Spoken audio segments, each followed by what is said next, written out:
Well, happy Saturday, everybody. Uh, Today I'm going to talk about the RIF, the big R word, reduction in force, layoffs, whatever you want to call it. All right. Okay. Like I've been telling you since the beginning in January. Yeah, it was January. Um, the deferred resignation program began, where if the first volunteers that signed up for that program get paid all the way until the end of the year. And then the second phase of that program, the second try on the deferred resignation program was if you signed up the second try, you would get paid all the way up until the end of the fiscal year, which is September 30th or 31st. And now the big R starts. And the Interior Department here, they have a little article where they're talking about they're looking for resumes. Now, when they do a RIF, when they do a reduction in force, that's the beginning. That's how it starts. Like I told you before, they go by seniority, veteran status, so on and so forth. And what they do is the Human Resources Department gathers resumes. So when they have to move people around or let people go, like say you have a person that's 30 years civil servant and they're an electronics technician and they're, let's say, in South Carolina. And then you have another technician, same job, that's in Florida or similar job to the electronics technician, and they're in Florida, and they've been in the civil service for, let's say, 2 years. Well, or 5 years. Well, what'll happen is they will offer that person that's in 30 years civil service, they will offer him that job in Florida. They'll say, look, we're going to bump this person. You can take that job in Florida and we will retrain you since you're already an electronics technician in the same field. We'll put you there. We'll move you and put you in that job. And that person that's in Florida, unfortunately, will either get moved or lose their job, and they'll get put on, like I told you before, the primary placement program where they have first dibs on new job openings. They get primary placement in new job openings. Basically, if they apply, they'll a very extremely high chance they will get it. 120% chance they'll get it. So, but and then after that, if they don't find anything while they're on the primary placement program, which I think they'll be on for like 2 years or something like that, that's it. So basically, you'll fade off into the wind. And that's what's happening now in the Interior Department. The gathering resumes, and it's already started. And there are other organizations that are offering early retirement offers, the Vera VSIP. Like I said before, usually the standard when the federal government is trying to reduce. They will offer voluntary early retirement or voluntary separation incentive pay, which is all the way up. Max for voluntary early retirement is $40,000, and voluntary separation incentive is $25,000. And it just depends on how long you've been in the civil service. Now, some organizations are offering this as well, and the window is tight. So, like I told you before, when it comes to federal government and federal contractors, they really do, I will commend them on it. They really, really try their best to save jobs, or when they have to let people go, they try to make it as painless as possible.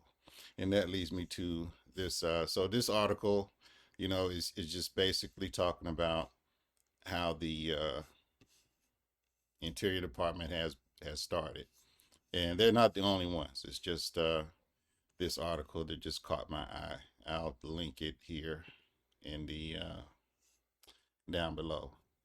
But this is what really gets me, and this is why just President Trump is right. CNN is a dying news source because they are extremely biased. First off, we've been having reductions in force for every president. During Biden's term, we had RIFs.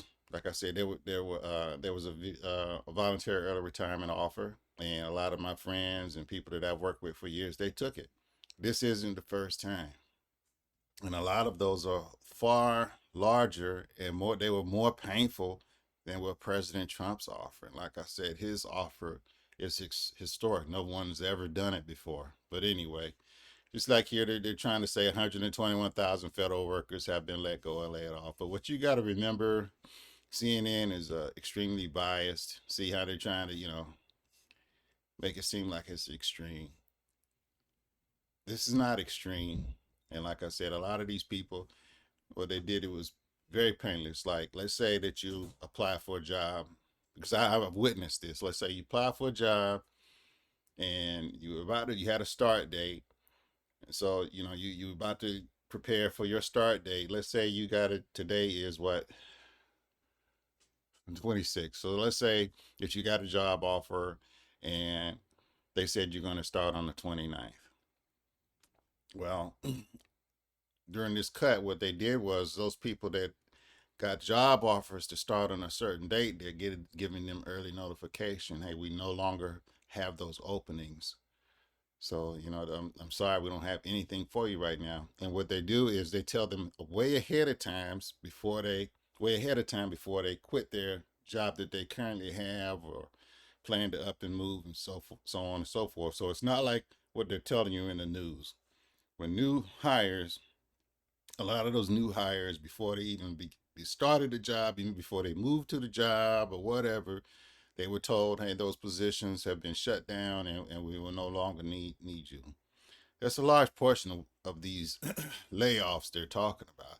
And then the next portion is, like I said, the people like me on the deferred resignation program, where we happily signed up, we happily retired and left, and we're moving on with our lives, and we get our pensions and our benefits and so on and so forth. So CNN is just so biased. This is just bull garbage. So disregard what you see in the news. I'll be sharing a lot more stuff, because CNN paints a bad picture. I don't know if this company or whatever hates America. I don't know what it is, but there's a lot of stuff that I will put out that will enlighten you.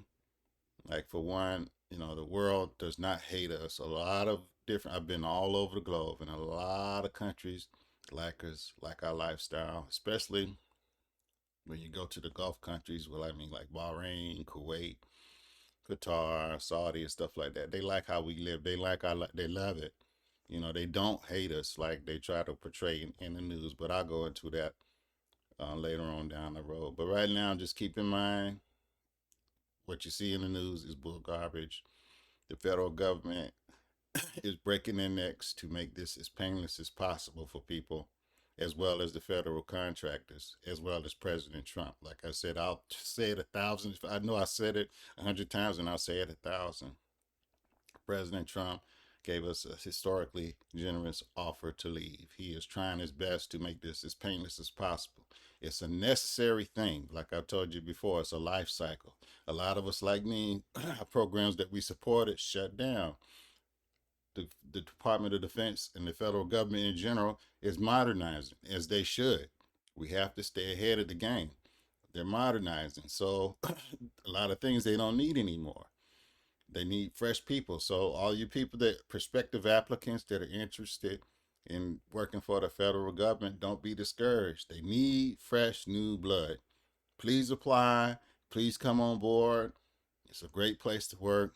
You have wonderful adventures, job security, so on and so forth. Great benefits. It's a wonderful place to work. They need fresh new blood. They're just trying to get rid, well, not get rid of, they're trying to comfortably have the older blood to retire so they can get in new talent for new things. Like I said, this AI is taking over at a rapid pace.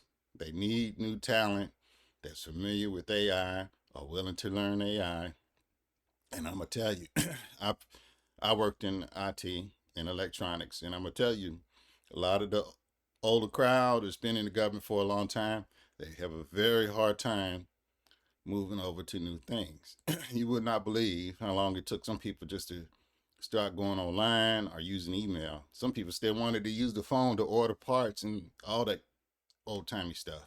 Some people wanted to use fax machines until the fax machines were removed, and then they had to start, digitizing their stuff and emailing it. That's how bad it is. So that goes back to why they have these RIFs, to let these people go on home, let the new folks come in, let the new young folks come in with their new fresh ideas and a new way of doing things, so we can stay ahead of the game and keep America safe and strong.